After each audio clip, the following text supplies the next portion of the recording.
दहशतगर्दी का सर कुचला जाएगा और हमेशा के लिए पाकिस्तान की सरहदों से इनको इंशाअल्लाह उठाकर बहरे हिंद में डुबो दिया जाएगा। टीटीपी और टीटीए का जो गठजोड़ है, हमारे पास ठोस सबूत हैं, हर तरह के वसाइल उनको, हमारे जो दुश्मन हैं उनके जरिए वो वसाइल पहुंच रहे हैं। मई 2025 में एक मार्का हुआ जिसके नतीजे में अफवाज पाकिस्तान ने हिंदुस्तान को शिकस्त फाश दी और एक ऐसा सबक सिखाया कि वो रहती दुनिया तक भूलेगा नहीं।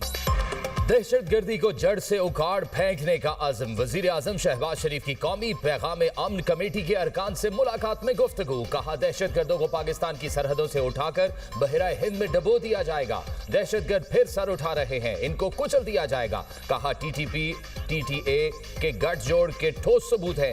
टीटीपी और टीटीए को दुश्मनों से वसाइल पहुंच रहे हैं। दहशतगर्दी के नासूर को माजी में खत्म कर दिया था। पेचीदा मामलात को मिल बैठ कर तय करने की जरूरत है। कौमी यकजहती की जितनी आज जरूरत है पहले शायद कभी न थी। अफवाज पाकिस्तान ने मार्का हक में हिंदुस्तान को शिकस्त फाश दी, भारत को ऐसा सबक सिखाया रहती दुनिया तक नहीं भूलेगा।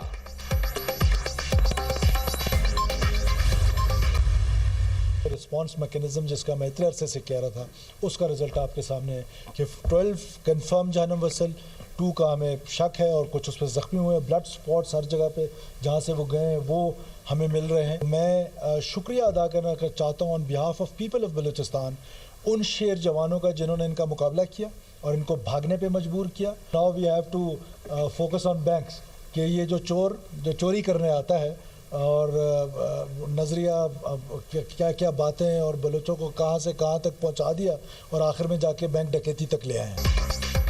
सिक्योरिटी फोर्सेस ने खारान में 12 दहशतगर्दों को जहन्नुम वासिल किया। वज़ीर आला बलूचिस्तान सरफराज बुख्ती की न्यूज़ कॉन्फ्रेंस। कहा दहशतगर्दों से लड़ते हुए हमारे 2 अफसरान जख्मी भी हुए। खारान में दहशतगर्दों के मज़मूम अज़ाइम को नाकाम बना दिया गया। हलाक दहशतगर्दों का फोकस बैंकों में लूट मार का था। सिक्योरिटी फोर्सेस ने मुकामी आबादी की हिमायत से दहशतगर्दों को नाकाम बनाया। बलोच नौजवानों को लाहासिल जंग में धकेलने की साजिश की जा रही है। बहुत देर की मेहरबां, आते आते 5 माह बाद कौमी असम्बली को ऑपोजिशन लीडर मिल ही गया। महमूद खान अचकजई ऐवान ज़ेरी में कायदे हिस्ब इख्तिलाफ मुकर्रर। स्पीकर ने नोटिफिकेशन जारी कर दिया। अयाज सादिक ने नोटिफिकेशन बैरिस्टर गौहर और आमिर डोगर के हवाले किया। ऑपोजिशन लीडर का ओहदा उमर अयूब की नाअहली के बाद 5 अगस्त से खाली था। बैरिस्टर गौहर ने मीडिया से गुफ्तगू करते हुए कहा, महमूद अचकजई की तकर्री हमारा हक था, इसे एतमाद की बहाली समझता हूँ। हुकूमत और स्पीकर मजीद पेचीदगियों में नहीं गए। सेनेट की पार्लिमानी पार्टी में कोई इख्तिलाफ नहीं। चेयरमैन सेनेट से दरख्वास्त है अलामा नासिर अब्बास का नोटिफिकेशन भी करें। सियासत में कोई दोस्त दुश्मन नहीं होता। महमूद अचकजई पर बानी पीटीआई ने एतमाद किया। मुज़ाकरात के लिए महमूद अचकजई जो इक़दाम करेंगे पीटीआई उन पर पूरा एतमाद करेगी। सेनेट में ऑपोजिशन लीडर का नोटिफिकेशन पीर के रोज जारी होने का इम्कान। सेनेट सेक्रेटेरिएट ने तमाम कानूनी ज़ाब्ते पूरे कर लिए। ऑपोजिशन लीडर की तकर्री की फाइल चेयरमैन सेनेट को भिजवा दी गई। तहरीक इंसाफ के रहनुमा अली जफर की दुनिया न्यूज़ से गुफ्तगू। कहा, अच्छी बात है कौमी असम्बली में ऑपोजिशन लीडर का नोटिफिकेशन हो गया। उम्मीद है सेनेट इजलास से कबल ऑपोजिशन लीडर का नोटिफिकेशन हो जाएगा। हमने अलामा राजा नासिर अब्बास के नाम पर इत्तेफाक किया है। ये कानूनी और आईनी अमल था, इस बात को मुज़ाकरात से नहीं जोड़ा जा सकता। मुज़ाकरात के हवाले से अभी तक कोई बात नहीं हुई।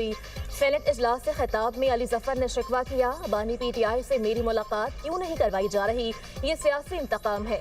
वकील की मुलाकात में सियासत नहीं होती, ये हर कैदी का बुनियादी हक है। अदालत ने 3 फैसले दिए, हर अदालत ने मुलाकात करवाने का कहा।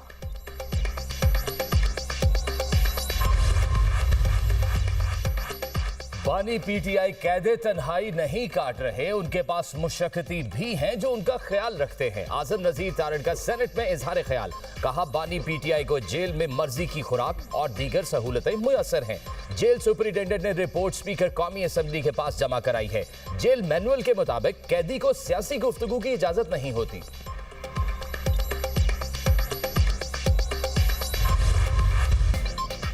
सदर ट्रंप ने ईरान पर तमाम ऑप्शंस खुले रखे हैं। अमरीकी मंदूब का सलामती काउंसिल के हंगामी इजलास से खिताब। कहा, ईरान मजहबी नजरियात के नाम पर अमरीका और इसराइल के लिए खतरा है। ईरान दहशतगर्दी स्पॉन्सर करने वाला मुल्क है। ईरानी रजीम को सूरत हाल का सजावार करार दिया जाएगा। ईरान पर सदर ट्रंप पर कातिलाना हमले की साजिश का भी इल्जाम। माइक वाल्स ने मजीद कहा, ईरानी हुकूमत के मजालिम खत्म करना होंगे। सदर ट्रंप बातों वाले नहीं, एक्शन वाले शख्स हैं। ईरान मतलब समझ ले, कत्लेआम रुकना चाहिए। ईरान का तर्ज अमल मुज़ाकरात के बरअक्स है। बरतानवी मंदूब का कहना था, ईरान में हजारों अफराद की हलाकत और गिरफ्तारियां तशवीशनाक है। ईरान अपनी पॉलिसी बदले वरना मजीद पाबंदियां आयद होंगी।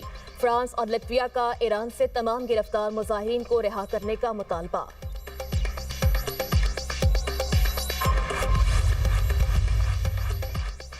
ईरान कशीदगी चाहता है, ना ही तसादुम। जारहियत का फैसला कुन जवाब दिया जाएगा। ईरान का जवाब। सलामती काउंसिल इजलास से ईरानी मंदूब का खिताब। कहा, ईरान के मामले पर अमेरिका का सलामती काउंसिल का इजलास बुलाना शर्मनाक है। ईरान ने दाइश तर्ज की दहशतगर्दी का सामना किया। अमीर सईद एरवानी ने अमेरिका, बरतानिया और फ्रांस की हुकूमतों को रजीम करार दे दिया। कहा, सिविल सोसाइटी के नाम पर अमरीकी और इजरायली एजेंडा पेश किया गया। अमरीकी मंदूब ने झूठ और गलत बयानी का सहारा लिया। ईरान में हलाकतों की तादाद बढ़ाकर मुदाखलत का बहाना तलाश करने की कोशिश की गई। मामले को सिफारती तरीके से हल करना चाहते हैं। ताकत या धमकी सूरत हाल मजीद खराब कर सकती है। पाकिस्तान का फरीकैन को सब्र तहम्मुल का मुजाहिरा करने का मशवरा। पाकिस्तानी मंदूब आसिम इफ्तिखार का सलामती काउंसिल इजलास से खिताब। कहा, बैरूनी मुदाखलत यूएन के चार्टर के खिलाफ है। ईरान और खित्ते की सूरत हाल पर तशवीश है। मसाइल के हल के लिए सिफारतकारी और मुज़ाकरात को तरजीह दी जाए। अमरीका ईरान से मुतालिक खौफ व हिरास फैलाने से बाज रहे। रूस का इंतबाह। रूसी मंदूब ने कहा, ईरान में बैरूनी मुदाखलत आलमी अमन के लिए खतरा है। बैरूनी ताकतों का मकसद इस्लामी जमहूरिया ईरान को ख़त्म करना है। ईरान की सालमियत के तहफ़्फ़ुज़ के लिए पुरआज़म है। चीनी मंदूब का भी ईरान की सूरत हाल पर दो टोक मौक़िफ़। कहा, अमरीका ईरान पर ताकत के इस्तेमाल की कोशिश फौरी तर्क करे। अमरीकी धमकियों से मशरिक़ वस्ता में नई जंग के बादल हैं। चीनी वज़ीर ख़ारजा का ईरानी हम मनसब अब्बास अराग़ची से टेलीफोनिक राब्ता। वांग यी का कहना था, यकीन है ईरानी हुकूमत और यूएन मिलकर मुश्किलात पर काबू पा लेंगे।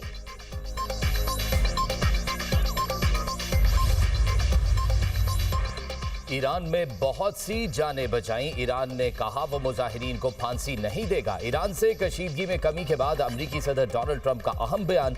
क्या आप भी ईरान पर हमला करेंगे?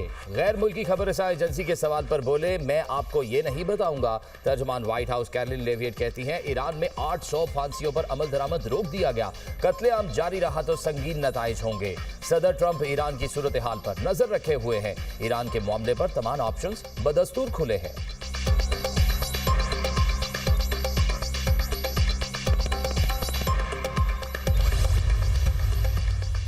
चाबहार से दस्तबरदारी। भारत की ईरान के साथ ताल्लुकात की असलियत सामने आ गई। मुफादात के हुसूल की खातिर ईरान से किए गए मुआहदे को अमरीकी दबाव में तर्क कर देना भारत की दोगली पॉलिसियों का सबूत। भारतीय मीडिया के मुताबिक भारत ने पाबंदियों के नफाज से कबल तेहरान को अपनी तयशुदा $120 मिलियन की रकम अदा की थी। इंडिया पोर्ट्स ग्लोबल लिमिटेड के बोर्ड पर मौजूद तमाम सरकारी नामजद डायरेक्टर्स ने इज्तिमाई तौर पर इस्तीफा दे दिया। India ports global limited company की वेबसाइट भी बंद कर दी गई। अमरीकी पाबंदियों के मुमकिन असरात से मुताल्लिक अफराद और इदारों को बचाया जा सकेगा।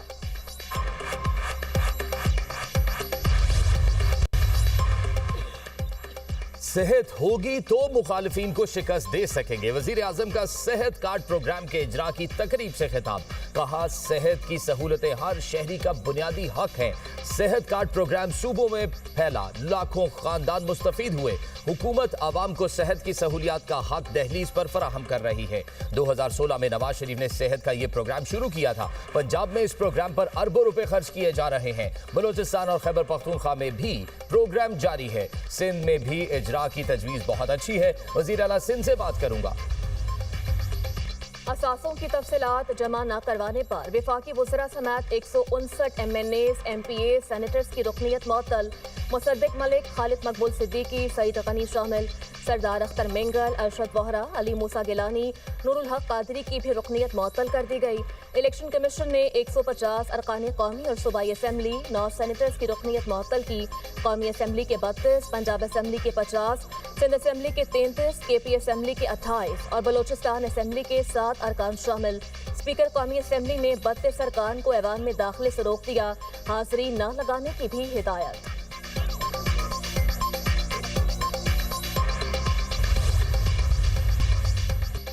जंगबंदी के बावजूद इसराइल के गजा में हमले, 24 घंटे में हमास रहनुमा समेत मजीद 12 फलस्तीनी शहीद, 18 जख्मी। इमारतों के मलबे से मजीद 2 लाशें बरामद। अक्टूबर में जंगबंदी के बाद से अब तक शहीद फलस्तीनियों की तादाद 463 हो गई। बैतुल हम के करीब इसराइली फौज का हेलीकॉप्टर गिर कर तबाह।